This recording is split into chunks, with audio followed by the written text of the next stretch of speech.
கோல விழி கொண்ட கோமதியவளே ஆதிபராசக்தி, நீல விழி கொண்ட காளியும் அவளே ஆதிபராசக்தி.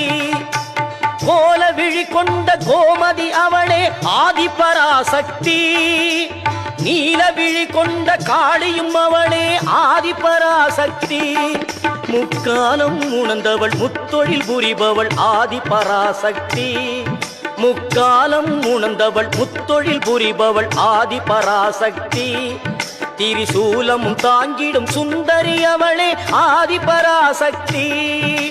மேல்மருவத்தூர் ஆதிபராசக்தி மலர்பதம் பாடிடுவோம், காலம் எல்லாம் நம்மை காத்திடும் தாய் அவள் கோவிலை நாடிடுவோம்.